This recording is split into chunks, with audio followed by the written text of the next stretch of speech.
Hello दोस्तों, T maths YouTube channel में आप सभी का स्वागत। और आज हम रीड मैथ्स के अंतर्गत एक टॉपिक करने जा रहे हैं, सरल ब्याज। ठीक है, और इसके 4 वीडियोस पहले हम अपलोड कर चुके हैं, ये 5वां पार्ट है। और इसके अंदर आज हम 5 क्वेश्चन देखेंगे और ये 5 टाइप के क्वेश्चन है, हर एक टाइप का एक क्वेश्चन हमने लिया है। तो देखिए भी पहला क्वेश्चन क्या कहता है, कितने वर्ष में 18.75% वार्षिक साधारण ब्याज की दर से कोई धन जो है वो दुगना हो जाएगा। ठीक है, हमें धन को दुगना करना है। तो सबसे पहले हमें पता होना चाहिए कि 18.75% की फ्रैक्शन वैल्यू क्या होती है। तो फ्रैक्शन वैल्यू, परसेंटेज वैल्यू से हम फ्रैक्शन वैल्यू में कैसे आते हैं, यदि ये वीडियो आपने नहीं देखा तो हमने परसेंटेज जब टॉपिक करवाया था तो उसमें हम बता चुके हैं कि कैसे परसेंटेज वैल्यू से फ्रैक्शन वैल्यू में आते हैं और फ्रैक्शन वैल्यू से कैसे हम वापस परसेंटेज वैल्यू तक जाते हैं। तो वो वीडियोस आप देख सकते हैं अगर आपने वो वीडियोस नहीं देखा तो।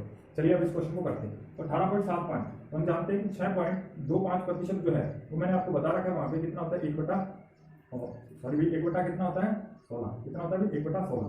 तो अब यहाँ पे देखोगे तो ये 18 पॉइंट कितना है 75, यानी इसका कितने गुना हो रहा है 3 गुना, तो इसका भी 3 गुना कर दो तो ये आ जाएगा आपके पास 3/16। तो ये हमारे पास क्या आ गई, इसकी फ्रैक्शन वैल्यू आ गई। यानी 18.75 की फ्रैक्शन वैल्यू हमारे पास कितनी है 3/16, ये आपको याद होनी चाहिए। और उसके बाद हमें क्या करना है, ये पूछ रहा है कि यहाँ पे ये हमें प्रिंसिपल मान लेना है और ये जो है ऊपर हमें दे रखा है इसको हमें ऐसा ही मानना है। ये 1 साल का ऐसा ही है और ये क्या है प्रिंसिपल। अब ये प्रिंसिपल कह रहा है कि दुगना हो जाना चाहिए, कितने वर्षों में दुगना होगा। तो सबसे पहले ये 16 से हमें कितने यूनिट करना है 32 यूनिट, तभी तो क्या होगा दुगना होगा। ये 16 यूनिट हमारे पास प्रिंसिपल था, इसको 32 यूनिट करना है यानी इसको दुगना करना है। तो यहाँ पे हमें समय कितना लगेगा वो हमसे पूछा, यानी ये प्रिंसिपल है, ये अमाउंट है। ठीक है, तो यहाँ पे हमें जो ब्याज है वो कितनी मिलेगी 16 रुपए में ब्याज मिलेगी, 16 रुपए ब्याज मिलेगी। यदि हमारे पास 16 यूनिट ब्याज मिलेगी, 16 यूनिट आप इसे कहिए। ठीक है, तो ये हमारे पास 16 से 32 हो रहा है, इसका मतलब यहाँ पे 16 रुपए तो हमारे पास प्रिंसिपल था और 16 रुपए जो उस पर मिला होगा वो क्या होगा, ब्याज मिला होगा। ठीक है, तभी तो वो दुगना होगा। अब हमें पता है कि 1 साल के अंदर हमें जो एसआई मिलना है वो कितना है 3।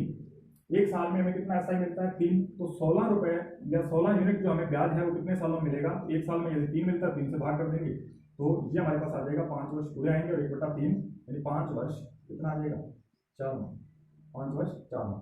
ठीक है, तो ये हमारे पास आ जाएगा 5 वर्ष 4 माह। यहाँ पे अभी सीधे लिख रखा है 16/3 वर्ष, तो ये हमारे पास इसका राइट आंसर ऑप्शन हो गया।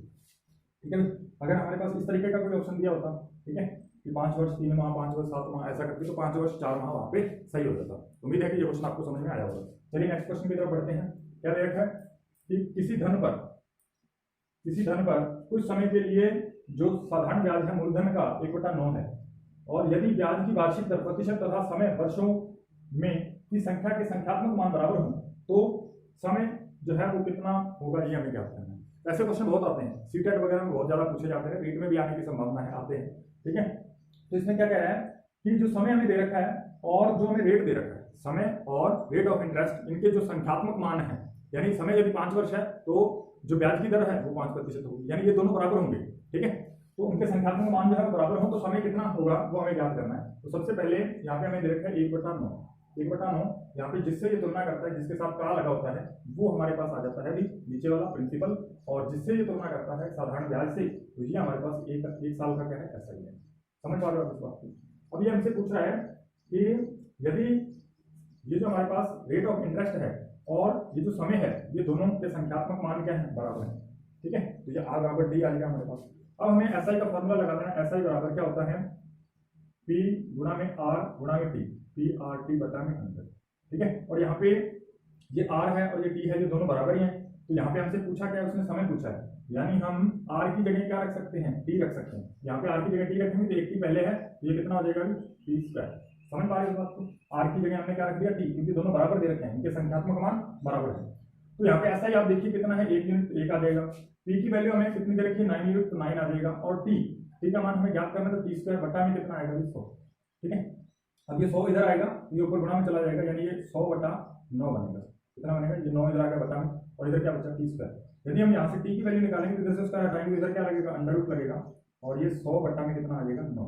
ठीक है, बराबर क्या आ जाएगा T। और यहाँ से यदि हम T की वैल्यू निकालेंगे तो ये हमारे पास आएगा भी 100 का √ कितना होता है 10 और 9 का √ 3, यानी 10/3 वर्ष। कितना आ जाएगा 10/3 वर्ष। ठीक है, 10/3 वर्ष सीधा में नहीं दे रखा तो इसको कर लीजिए 3 से भाग करेंगे तो ये 3 आ जाएगा। 3 तो वर्ष पूरे बन जाएंगे, 3 वर्ष और 1/3 यानी 4 माह। 3 वर्ष 4 माह, 3 वर्ष 4 माह यानी बी ऑप्शन हमारा इस क्वेश्चन का राइट आंसर है। ठीक है, उम्मीद है कि ये क्वेश्चन भी आपको समझ में आया होगा। तो चलते हैं नेक्स्ट क्वेश्चन की ओर। तो नेक्स्ट क्वेश्चन क्या कह रहा है, यहाँ से आपसे क्या है, r बराबर t दे रखा है, तो यहाँ से आपको r की वैल्यू t का मान लेकर के, यानी यहाँ पे समय दे देता, अगर मान लीजिए यहाँ पे समय दे देता कि 2 वर्ष है या कुछ ऐसा, तो वहां पे आपके क्या है t का मान भी पूछा जा सकता है, ये बात आपको ध्यान रखनी है।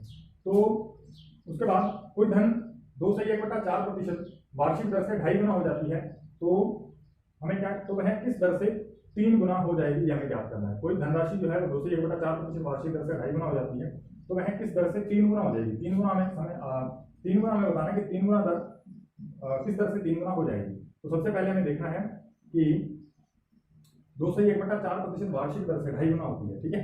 तो यहाँ पे यानी 100 से कितनी हो रही है, 2.5 गुना, 250 मतलब हो रही है। और यहाँ पे पहले हमें समय ज्ञात करना होगा कि समय यहाँ पे कितना लग रहा है, यहाँ पे पहले हमें समय ज्ञात करना होगा कि कितने समय के लिए है, ठीक है। तो सबसे पहले हमें क्या करना पड़ेगा, 150 रुपये ब्याज मिला, और 1 साल में ब्याज कितना मिल रहा है, 2 से 1/4। 2 से 1/4 को हम लिखेंगे तो 4 में 8 और 1 9, तो 9/4 भी लिख सकते हैं ना, 9/4, यानी 1 साल में हमें 9/4% ब्याज मिल रहा है। तो यदि हमें मूलधन को 100 माना है तो ये 9/4 रुपये मिलेंगे, ये क्या आ जाएगा 9/4 रुपये, कितना ब्याज मिलेगा 1 साल में।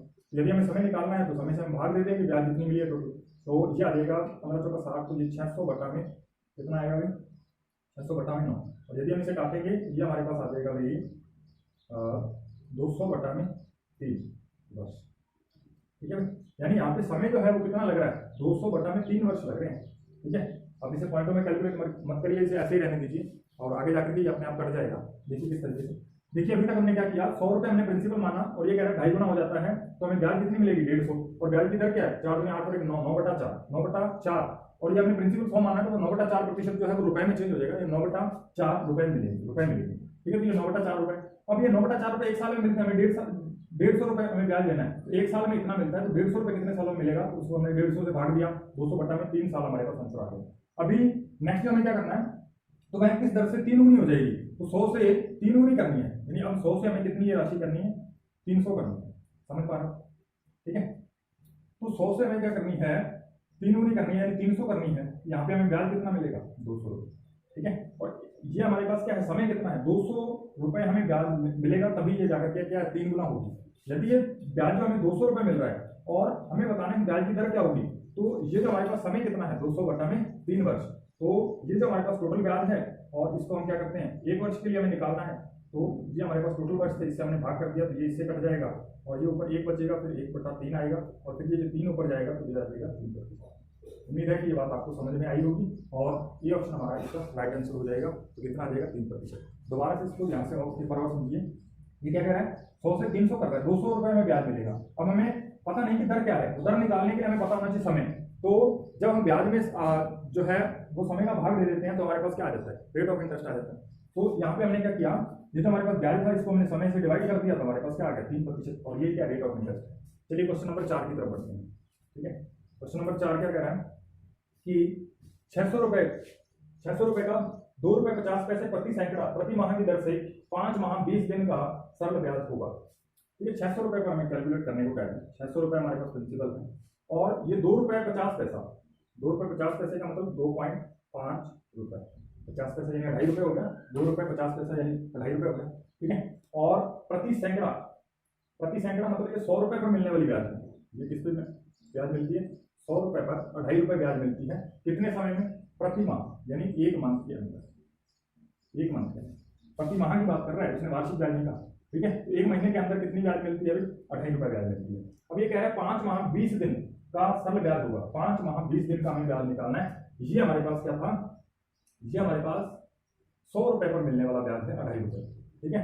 और हमें जो है वो 5 माह 20 दिन का ब्याज निकालना है। तो यहाँ पे हमें ये जो है वो 100 रुपये पर है, और हमें किस पे निकालना है 600 रुपये पर, हमें 600 रुपये पर निकालना है। तो 600 रुपये पर कितना आ जाएगा अभी, तो इधर हम 6 से गुणा करेंगे, इधर भी क्या हो जाएगा 6 से गुणा हो जाएगा, ठीक है भाई।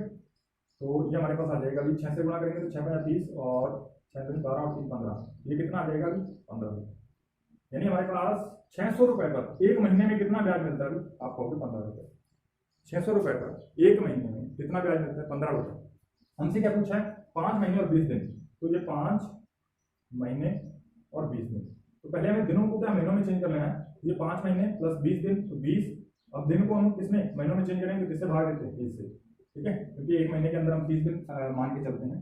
तो ये आ जाएगा हमारे पास 0 से 0 कट गई, और ये 5 या 15 और 2 17, 17/3 महीने कितने आ गए? 17/3 महीने। और एक महीने में 15 रुपये ब्याज मिलती है, 17/3 महीने में कितनी ब्याज मिलेगी? तो 17/3 गुणा में एक में क्या है? 15 रुपये ब्याज मिलती है। इसको काट दीजिए, देखिए हमारे पास आ जाएगा टोटल जो ब्याज है वो कितनी हो जाएगी, यानी 5 महीने 20 दिन में कितनी ब्याज मिल जाएगी? तो ये 5 17 85, तो कितना आ जाएगा? 85, ठीक है, 85 रुपये। तो ये बी ऑप्शन इसका राइट आंसर हो जाएगा। उम्मीद है कि ये भी क्वेश्चन आपको समझ में आया होगा। चलिए नेक्स्ट क्वेश्चन की तरफ बढ़ते हैं। 10% की, अब ये जो आपको क्वेश्चन है, ये जो मैं क्वेश्चन करवा रहा हूँ, इसका आप देखिएगा सोल्यूशन जो एक्चुअल में कितना है। एक दो क्वेश्चनों को मैं यहाँ पे लगाऊंगा सोल्यूशन, कि उसका सोल्यूशन जो है वो किस तरीके से उनको बुक में सॉल्व किया, आपको किस तरीके से मिलता है और हमने इसको कैसे सॉल्व किया। हमें दरअसल ये चीजें जो है वो लिखने वाली नहीं है, हमें यहाँ से बस पता है कि यहाँ पे कितना हो जाएगा, 17/3 महीने। जल्दी से कैलकुलेशन होनी चाहिए, और ये कोई बहुत बड़ी कैलकुलेशन नहीं है, ये छोटी सी कैलकुलेशन है, इसको आप आसानी से कर सकते हो। विदिन 30 सेकंड, ये 30 सेकंड में होने वाला क्वेश्चन है, ठीक है। अगर आपकी कैलकुलेशन थोड़ी और स्ट्रांग है तो आप इसको देखते ही मार्क कर सकते हो, इसमें कोई दोहराया नहीं। उसके बाद 10% की वार्षिक दर से निश्चित समय के बाद एक निश्चित मूलधन और साधारण ब्याज का अनुपात 10:3 था, तो निवेश राशि का समय जो है वो कितना होगा? वर्षों में ज्ञात कीजिए, ठीक है। 10% की वार्षिक दर से 10 में यानी किस किस का अनुपात? निश्चित मूलधन और सरल ब्याज, यानी प्रिंसिपल और यानी एसआई, ठीक है। प्रिंसिपल और एसआई, सिंपल इंटरेस्ट का हमें रेशो दे रखा है, तो ये 10 यानी 10:3 का रेशो दे रखा है। तो यहाँ पे 10:3 दे रखा है। अगर मैं यहाँ पे 1 0 बढ़ा दूं तो यहाँ पे भी 1 0 बढ़ जाएगी, कोई फर्क नहीं पड़ेगा, अभी भी ये रेशो क्या है? 10:3 का रेशो है, ठीक है। तो यहाँ पे ताकि 100 रुपए पर सीधा हमारा जो आंसर आएगा वो क्या है, हमें जो रेट ऑफ इंटरेस्ट वगैरह जो है कैलकुलेट करना थोड़ा आसान होता है। अब ये कह रहा है तो निवेश की राशि का समय, यदि हमें 30 यूनिट ब्याज प्राप्त करना है और ब्याज जो हमें 10% मिल रहा है, 10% मतलब 100 पे 10 रुपए, और 100 पे यदि 10 रुपए मिल रहा है और हमें 30 रुपए लेके आने हैं, तो कितना समय लगेगा? कितना समय लगेगा? 3 साल। कितना समय लगेगा? 3 साल। तो ये जो है डी ऑप्शन इस क्वेश्चन का जो है राइट आंसर हो जाएगा। उम्मीद है कि ये सारे क्वेश्चन आपको समझ में आए होंगे, और ऐसे ही क्वेश्चन देखने के लिए हमारे YouTube चैनल को सब्सक्राइब कर दीजिएगा और साथ में बेल आइकन को प्रेस कर दीजिएगा, ताकि हमारे नए आने वाले वीडियोस का नोटिफिकेशन आप तक पहुंच पाए। धन्यवाद।